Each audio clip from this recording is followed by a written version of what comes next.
Back in the late 70s, when I was still just a scrawny kid in middle school, my mom and dad's marriage blew apart in the ugliest way possible.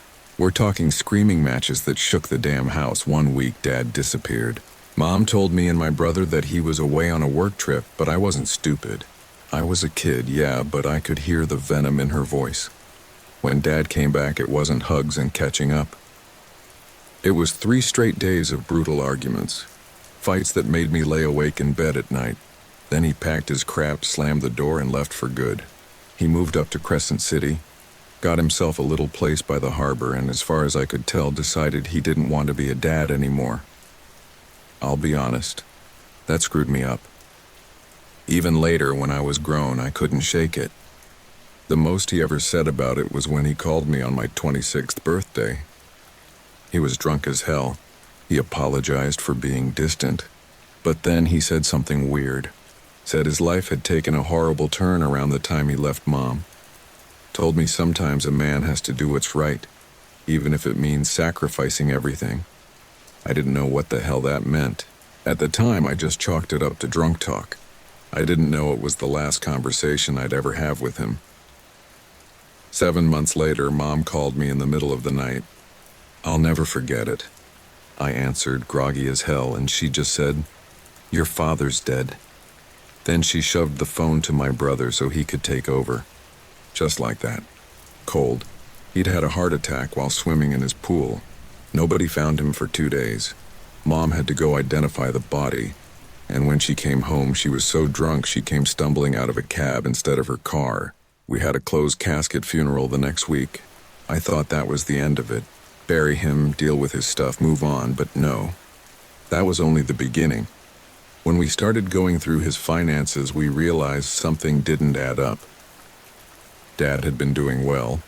Money in the bank, a decent job, a nice house. But when we looked at what was left behind, it was scraps. A couple thousand in savings, his car, his house, and one more thing. A piece of property near Black Marble Mountain up in Siskiyou County. A cabin out in the middle of nowhere. Mom didn't even know it existed. Nobody did.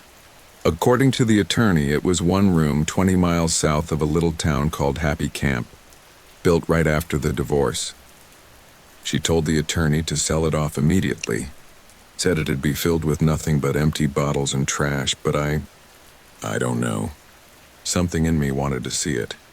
Maybe I was angry, maybe I needed closure. Maybe I just wanted to understand what the hell Dad had been doing out there in the woods. My brother didn't care. Mom sure as hell didn't. So it was on me. I waited till November, made sure wildfire season was over. I prepped like crazy. Months of buying gear, planning routes, mapping it out. I'm not some outdoorsman. Our family was more spas and resorts than tents and campfires. So for me, the idea of hiking 5 miles into the damn wilderness just to find some crumbling shack felt like madness. But the closer the day got, the more I felt this pit in my stomach. Like something was pulling me there, or warning me not to go. When I finally drove up to Happy Camp, I left my car at a rafting company down in Cottage Grove. The locals were nice enough to let me park overnight. From there, it was almost 5 miles of hiking into unfamiliar terrain. And let me tell you, those were the longest 5 miles of my life. I got turned around twice, sweated through my clothes, ran out of clean water, and had to drink from a stream with chlorine tablets that made it taste like a swimming pool. By the time I finally saw the cabin through the thinning trees, my body was exhausted, but my nerves were on fire. I don't know what I expected. Some kind of man cave? A secret retreat with leather chairs and whiskey? Maybe a shrine to his midlife crisis? But no. The place looked like hell. Mold crawling up the logs, moss eating into the roof, scratches carved into the wood from deer rutting season, a single window, no glass, no shutter, roof sagging like it wanted to cave in. And yet, the door was solid. Thick wood reinforced with metal plates and heavy hinges, like someone had been worried about something. When I finally pushed the door open, my jaw dropped. Maps. Maps everywhere. Every inch of wall was covered with maps of the surrounding woods, each one scrawled over with notes, circles, dates, times, spread out on the table, scattered on the floor. Next to them, camping trash, empty gas canisters, bottles of water, food wrappers, and pinned up between the maps, photos of the same man. He looked normal. A red-haired guy, curly hair, smiling with family, looking healthy. But then things got darker. Pictures of him gaunt, tired, sickly. Then photos of him that he clearly didn't take himself. Blurry shots of him shirtless in the woods. One where he's standing barefoot at a stream, hair long and wild. Someone had been tracking him. My dad. He had notes scribbled on the maps. Things like, he's still here. Found him sleeping here. Human scat feeding. Almost saw me. Too close. That one was in huge block letters. And in the desk drawer, a revolver. Big, heavy .44 caliber with a box of ammo sitting beside it. That's when the pit in my stomach turned into a goddamn black hole. My dad wasn't camping. He wasn't building a retreat. He was out here hunting. Or hiding, or both. And the question burned in my head, from who, from what? That night I found out. I ate a little food, sat under the dim glow of my lantern and tried to piece together what Dad had been doing. But as the sun went down and the woods went black, the silence started pressing in on me. Every scribbled note I read made me feel more and more like I wasn't alone. By the time I bolted the door and shut the window, my heart was racing. I don't know when I drifted off, but around 2:30 a.m. I woke up to a noise. Footsteps. This was steady, heavy, 2 legs, bipedal. Someone was walking circles around the cabin. I grabbed the revolver. I'm not a gun guy, but I knew how to load it. My hand shook so bad I almost dropped the damn thing. Then I went to the window and shined my flashlight out into the trees. And that's when I saw a man, oh God, a man. Naked, I swear, covered in dirt and grime. Skin pale in patches where it wasn't filthy. Long red hair, knotted and wild. A beard down to his chest. The man from the photos. He didn't react to the light. Just shuffled sideways, circling the cabin. I froze. Finally, I shouted, "Hey!" I moved from there, got a gun in here. Then, out of nowhere, he sprinted. I slammed the shutter closed and aimed the gun at the door. His footsteps thundered closer, then stopped. Dead silence, my chest heaved. I screamed through the door. Break in here and it's the last thing you'll ever do. Just silence. Until the knocking started. With his head. Thud, thud. Over and over, cracking, smearing God knows what across the wood. Saliva? Blood, both? Oh God, I whispered. This has happened before. This is why Dad reinforced the door. I screamed that my father was dead, that I wasn't him, that I was leaving in the morning and never coming back. The banging stopped. Silence. Then, in a voice like gravel, he croaked my father's name. I lost it. Screamed that Dad was dead, that I didn't know what the hell had happened out here, that I didn't mean any harm, then footsteps, fading into the woods. I stood there shaking, gun in hand. I didn't sleep another second. I packed my bag, waited for the dawn, and bolted. That night hike was pure hell. The cabin door had been smeared with blood and spit. I thought for sure he was following me. Later I called the ranger station to report it. Told them I'd seen a dangerous man living wild out there. The ranger just sighed, said I wasn't the first, that the red-haired wild man had been reported for years. 15, in fact, right around the time of my parents' divorce. He'd never hurt anyone, the ranger said. Just scared the hell out of them, but I knew. My father had been obsessed with him, trapped by him, maybe hunted by him, so I sold it cheap, just to be rid of it. I've lived on this street in Kettering, Ohio, for most of my adult life. It's the kind of neighborhood people drive through and forget about immediately. Nothing bad ever happens here. Or at least that's the lie I'd let myself believe. That one day when I first saw him a man, I didn't think much of it. Just another moving van pulling into the house across the street. The place had been empty for almost a year after old Mrs. Dunn passed away, and seeing signs of life there was almost refreshing. A man climbed out of the cab. Mid-40s, maybe early 50s. Tall, broad-shouldered, wearing a baseball cap pulled low. I figured I'd wander over later, do the neighborly thing. welcome him to the block. But before I could even consider it, he stopped what he was doing. He just stood there in the middle of the driveway looking straight at my house. Curiosity people usually have when they're scoping out the neighborhood. No, this was a full-on frozen stare I remember swallowing hard, the coffee suddenly tasting bitter, probably checking out who he'll be living across from. The next few days were the kind of bland that makes you forget they even happened. Work, groceries, checking the mail, falling asleep to the local news droning on about weather fronts and city council squabbles. Ordinary. Except for him. I started noticing things about the new neighbor that rubbed me the wrong way. Little things at first, like how he never seemed to unpack fully. That moving truck sat in his driveway for 3 days, doors wide like he wanted everyone to see he was in the middle of settling in. Except he never brought in much. Just the same 2 boxes back and forth. When he wasn't pretending to move things, he was outside. Always outside. Sitting on his porch with no book, no phone, just sitting, staring straight across the street. At my house, I'd peek through the blinds, catch him locked onto my windows. Guy's just lonely. Probably doesn't know anyone here. Day after day, night after night, he was always around. By the 3rd week, my house didn't feel like my house anymore. I kept telling myself I'd call the cops, but what would I say? My neighbor looks at me weird? That doesn't get sense. It gets you a polite shrug and a reminder that people have a right to stand outside their homes, and it was only a matter of time before it stopped playing games.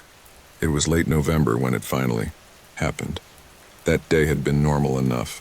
Work, groceries, home. It had been raining hard again. The kind of cold rain that leaves the streets empty. I was sitting on the edge of the bed around midnight scrolling on my phone, trying to stay awake just long enough to feel safe. The house was still, and then it all changed. At 12:41 a.m., the motion light outside my garage flicked on. It shouldn't have. I froze, phone still in my hand. A minute passed. 2. Then, a sound. Wet squeak of boots on my porch steps. Slow, my body went ice cold. I grabbed the hammer from the nightstand. I wanted to dial 911, but I didn't yet. Then I heard the front doorknob turn. A soft rattle. A pause, another rattle. My stomach lurched. He had a key. I scrambled across the room, locked my bedroom door, and crouched by the far wall, pressing the phone to my ear, dialed 911. 911. What's your emergency? Someone's in my house, I whispered. My neighbor.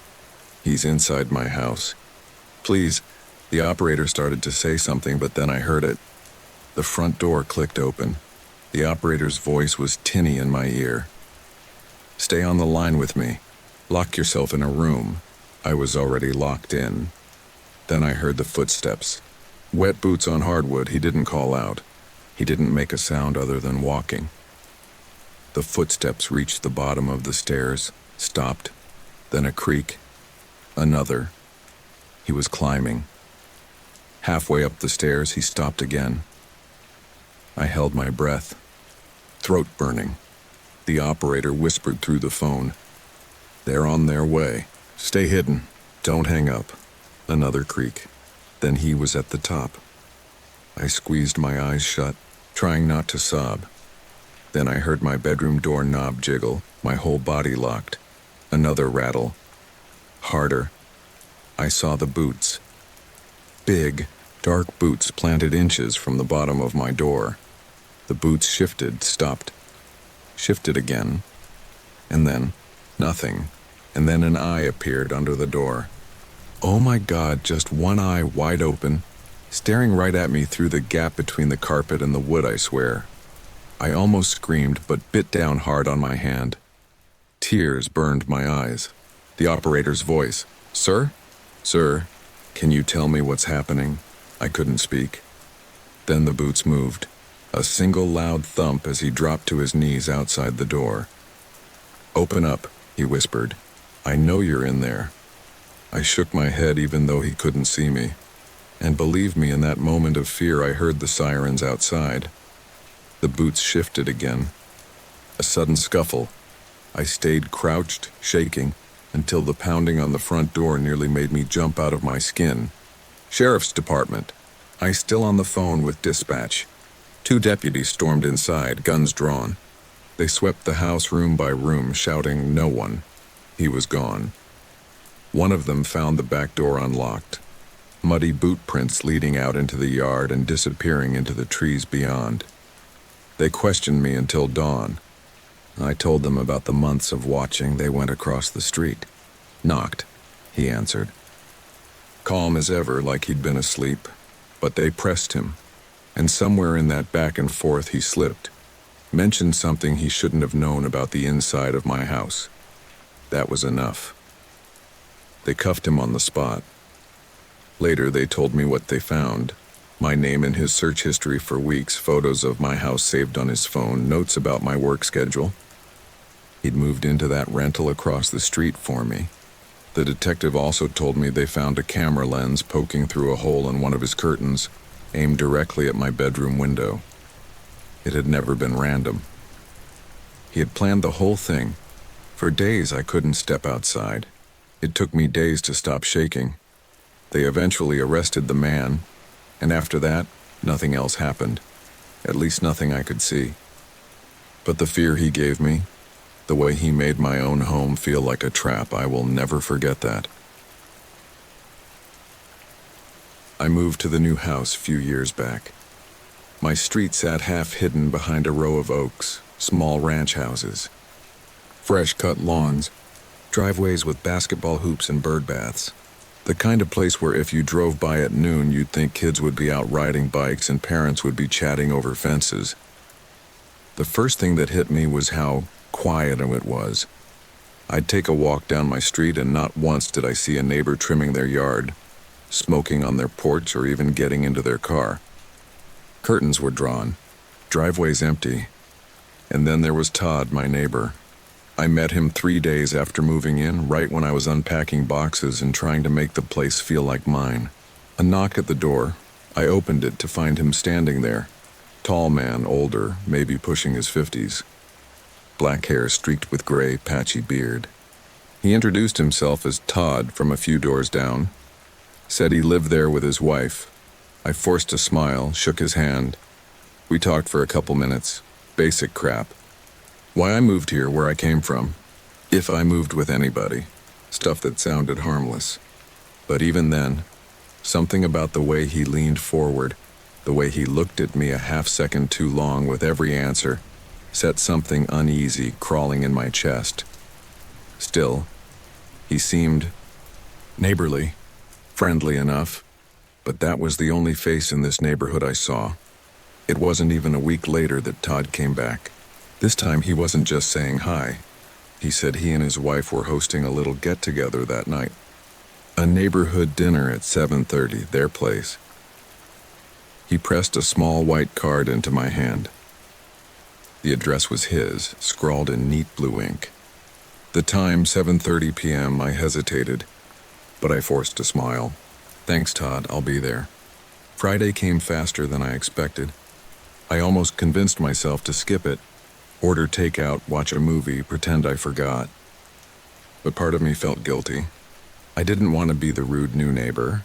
So a little before 7, I walked across the street. Todd's house looked ordinary enough from the outside. Single-story, trimmed hedges, a porch light glowing warmly. But the second I stepped onto the walkway, the curtains were drawn tight. No music, no chatter, no signs of life. I knocked on the door. After a moment, it swung open. Todd stood there smiling wide, wearing the same plaid shirt. Behind him, the house was dark except for a single lamp in the hallway. "Come on in," he said. I stepped inside, expecting to hear voices. Instead, there was nothing, just silence. "Where's everyone else?" I asked. Todd closed the door behind me. "Oh, they'll be along," he said softly. That's when I felt that sinking, primal weight in my gut. Something was wrong. Very wrong. I tried to play it cool. "Need a hand setting things up?" I asked. No. Everything's already in place." I turned slightly toward the door, considering an excuse. Bad headache, forgot I left the oven on, anything to get me out of there. But when I reached for the knob, I heard the rattle of keys in Todd's hand. He'd locked it. I froze. Todd stepped closer. No rush, why don't you stay a while? In the half-light, Todd didn't look like a kindly old neighbor anymore. You're jumpy, he said, almost whispering. City types usually takes time to settle down out here. I think I should get going, I muttered, taking a step back. He mirrored me, closing the space between us again. No, he said flatly. Not yet. I glanced toward the kitchen, hoping for a back door, but Todd shifted his weight, blocking the path. Why don't we sit? He suggested. The word hit like a slap. Minutes dragged in that suffocating silence. Todd stood between me and the only exit.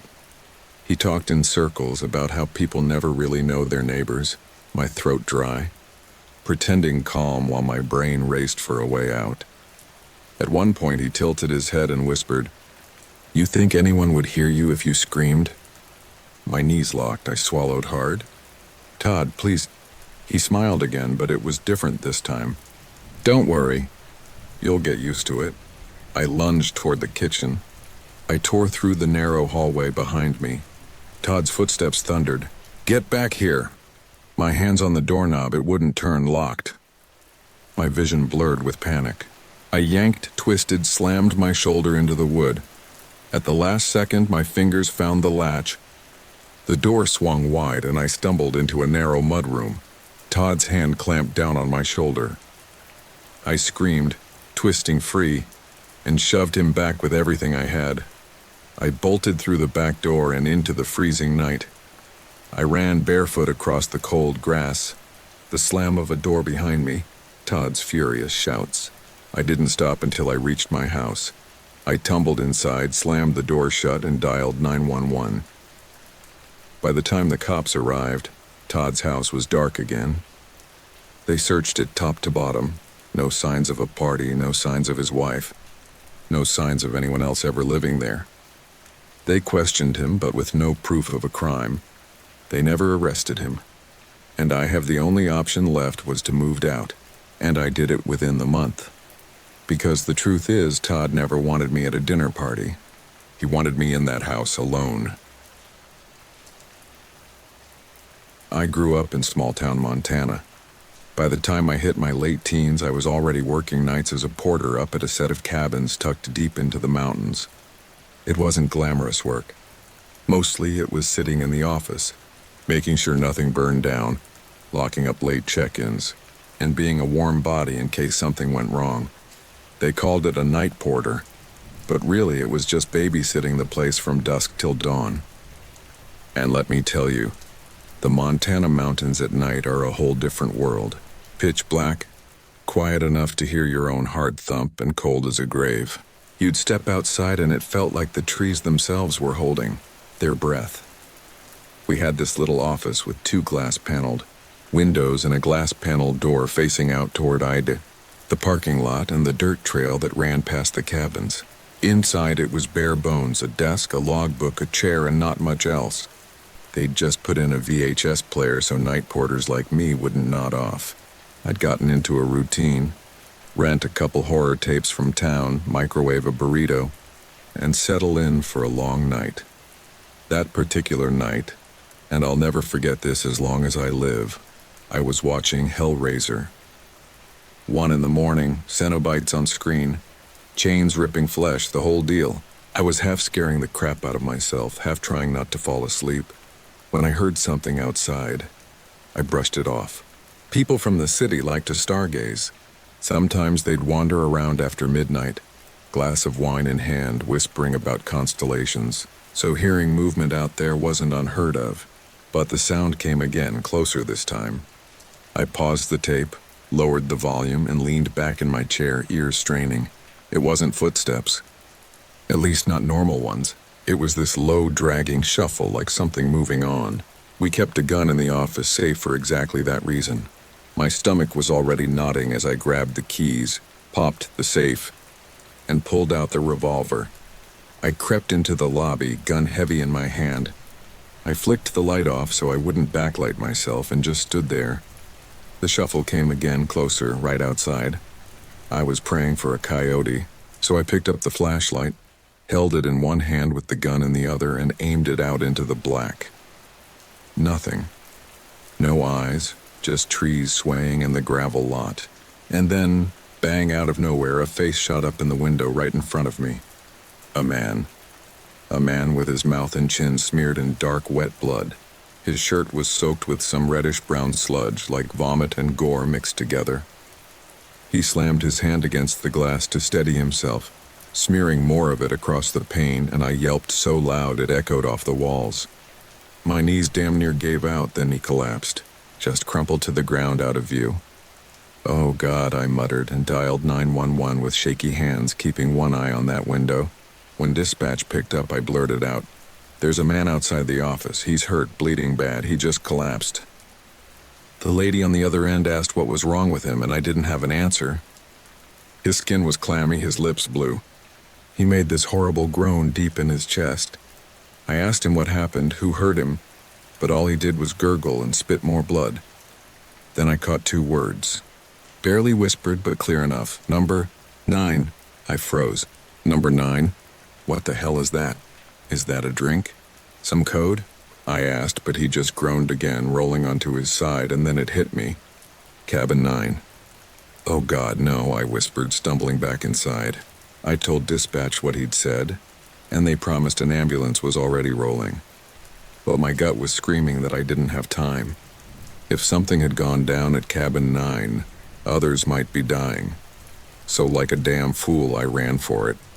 The cabins were lined up along the dirt road. When I rounded the bend, I saw it. Cabin 9, door wide open, a dark trail of vomit down the steps. Inside looked like hell. There were 3 people. One sprawled on the couch unconscious, vomit crusted on his chin. Another collapsed on the floor, twitching, and a third standing at the sink, retching into it, his whole body shuddering. What came out of him wasn't normal puke. It was thick, dark, like blood mixed with something I couldn't even identify. He heard me behind him and turned, face pale as chalk. Blood streaked his teeth. "Help me," he croaked before sliding down the counter, clutching his stomach. I wanted to help, I really did, but I couldn't move. My hands were shaking, my stomach flipping. It looked like they were dying right there in front of me, and I was standing in the middle of it. I forced out, "What the hell did you drink? What happened?" Over and over, but none of them could answer. The guy on the floor just lifted a trembling hand and pointed at the table. I followed his finger. The table was covered in bottles. Wine, whiskey, beer. Empty plates stacked high with scraps of meat and bread. A half-finished meal like they'd been celebrating just hours earlier. That's when it hit me. This wasn't booze. It wasn't a bad hangover. This was something way darker. Something poisoned them. I backed out, bolted down the path, and ran full tilt back to the office. I slammed the door, locked it, and nearly screamed into the phone, telling dispatch to send everything they had. But finally I heard sirens whining in the distance. 4 ambulances barreled up the road, loading limp bodies onto stretchers. Guests were poking their heads out of other cabins, whispering, eyes wide. I stood off to the side, shaking so hard. Later, after they hauled the victims out, my boss showed up, groggy and pissed until he stepped inside Cabin 9. He walked back out pale as death, muttering, "What the hell happened here?" It wasn't until later that we found out the truth. The cops traced it back to a woman from Washington State. She'd organized a reunion with her old friends, picked our cabins for it, drove them all out happy as clams. They feasted, they drank, they laughed. And then she poisoned them. Weed killer, rat poison mixed right into their food. Then she cut the cabin phone line and drove home, leaving them to choke on their own blood. That man who made it to the office? He'd crawled through the dark, mouth full of blood, just to get help. If he hadn't, and if I hadn't called 911 when I did, they all would have died. The cops never figured out why she did it. Maybe hate, maybe jealousy, maybe she just snapped. But I'll never forget standing in that cabin. The stink of blood and vomit, the sound of that man begging me for help. Oh my God, that was the scariest part of my life ever.